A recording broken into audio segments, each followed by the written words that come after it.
Hello everyone. I wanted to post a quick video on MLA formatting and citing poetry since you'll be spending the next couple of weeks on writing about and reading poetry. So MLA format is a format we use in the humanities courses to both format our paper and to cite our sources. And the MLA format that I'm looking for you to use for your both reader responses and your literary analysis essays looks like this. So when you start a new essay, you type your name, first and last, you type your instructor's name, and then you type the name of your course, and please do spell that out.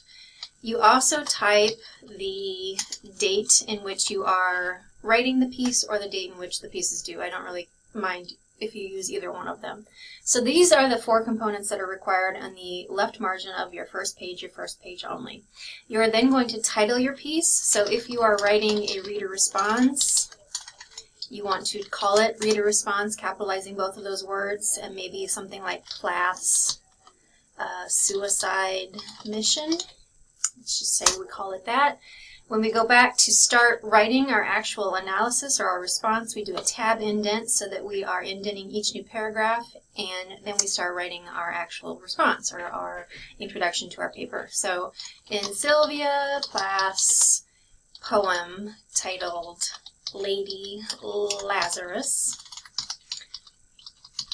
she writes about 3 separate suicide attempts that she made before she actually accomplished the feat in her early 30s. So when I do a response in MLA, everything is double-spaced, and I have a page number in the upper right. So in order to do that, in Word anyway, I go up to Insert, I go over to the header footer area and do page number. Top of page I want, and I'm going to do plain number 3 because that pops my page number in the upper right corner of my header. And then I'm going to type my last name as a student, so your last name, not mine, but your last name, and then double click quick to get out of there. So here's what the first page of my formatted response looks like. So my name as a student, my professor or instructor's name, my course name, and the date. I have centered my title, and when I'm referring to works of poetry, those works, the title of the works, are always in quotation marks because this is considered a short work, whereas a novel is considered a long work like Frankenstein, and that is italicized as per MLA standards. So short stories, poem titles, those are all in quotation marks. And as you begin to cite more lines of poetry, I want to show you a part of the Purdue OWL Writing Lab website that talks about quoting and citing poetry. So in your work with fiction, so your short stories including your novel by Mary Shelley, you were either italicizing the title, as in Frankenstein, or putting quotation marks around the title, as in Flight Patterns by Sherman Alexie. And then your in-text citations, or the pages that you were citing, were the page number on which you found the passage. For poetry, it's a little bit different. So when you cite a poem, and in poetry I would encourage you to quote some of the lines of the poem to help flesh out your argument, you are going to cite, rather than the page number on which you find the quote, you're going to cite the line number from the poem. And in your Norton anthology, you should see that about every 5th line of a poem has a little number by it, usually to the right-hand side. And if you need to, you can count the lines. So you'll see here in his poem, Mending Wall, Robert Frost writes, "Something there is that doesn't love a wall, backslash, that send the frozen groundswell under it." This backslash indicates that's where the poem line ends, and that's what you also want to do when you are quoting poetry in your responses and your analysis papers. So if you are quoting multiple lines, you need to use that backslash to indicate where the poem breaks.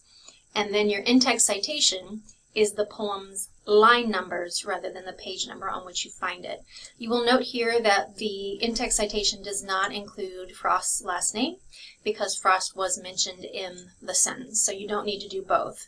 But if Frost's name was not included, you would need to put Frost in front of that 42 to 44. So this is the OWL Purdue, so the Online Writing Lab at Purdue, and this is the page. I just did a quick search in here for quoting poetry or citing poetry, and that will give you some more information on how to do that.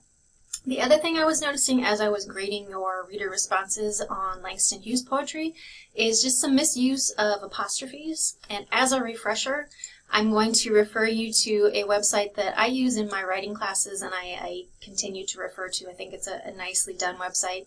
It's called Grammar Bites, and it's B-Y-T-E-S. The website address is chomp.com, as in you are going to be chomped by this shark that is the mascot for this website for whatever reason. And when you get here, you're going to enter, and you will find that there are interactive grammar exercises for a couple different varieties. And I'm going to scroll down until I see the term exercises. I'm going to click that.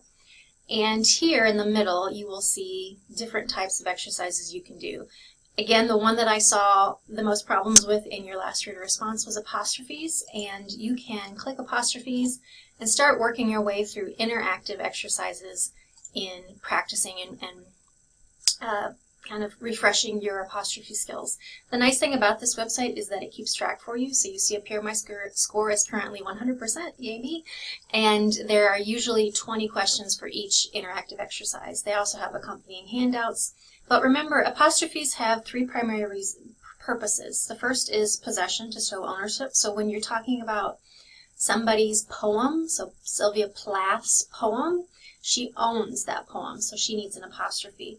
But when you're referring to plural groups of people like African Americans or citizens, those are plural, so that's more than one. They don't need an apostrophe, they don't own anything. So just brush up on the difference between when you're owning something versus when you're just having multiples of something. So I will put a link to this particular website on Blackboard. I'm also going to link you to the OWL Purdue, and I will put a PowerPoint up that I use in my writing classes on apostrophe usage, so that if you need a little refresher with that, you can. As you write more and more in this class, I'm going to start looking more particularly for things like that. So even though your reader responses are shorter, I'm still looking for them to be somewhat polished, whereas your journal responses are a little bit more, this is how I feel about this particular work. They don't have to be as polished and formatted. Reader responses should be a little bit more formal and more formatted than your journal, and then ultimately your literary analysis is the most formal yet.